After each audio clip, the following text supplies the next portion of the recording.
তাছাড়া ইসলামের প্রথম মুসলিম পুরুষ হজরত আবু বকর রাদিয়াল্লাহু তাআলা আনহু। ইসলামের প্রথম খলিফা হজরত মুহাম্মদ সাল্লাল্লাহু আলাইহি ওয়াসাল্লামের শ্বশুর। মক্কার বিখ্যাত কুরাইশ বংশে 573 খ্রিস্টাব্দে হজরত আবু বকর সিদ্দিক রাদিয়াল্লাহু তাআলা আনহু জন্মগ্রহণ করেন। তার বাল্যনাম ছিল আবদুল্লাহ। আবু বকর ছিল তার ডাকনাম।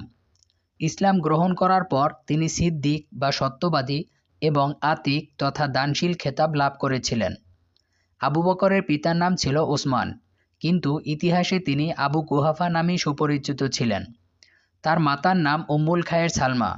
আবু বকরের মাতা পিতা উভয়ই বিখ্যাত কুরাইশ বংশের তাইম গোত্রের লোক ছিলেন। তার মা প্রথম দিকে ইসলাম ধর্ম গ্রহণ করেন এবং পিতা হিজরি 8ম বছরে ইসলামে দীক্ষিত হন। আবু বকরের জন্ম অক্টোবর 573 খ্রিস্টাব্দ মক্কা শরীফে। মৃত্যু 22 আগস্ট 600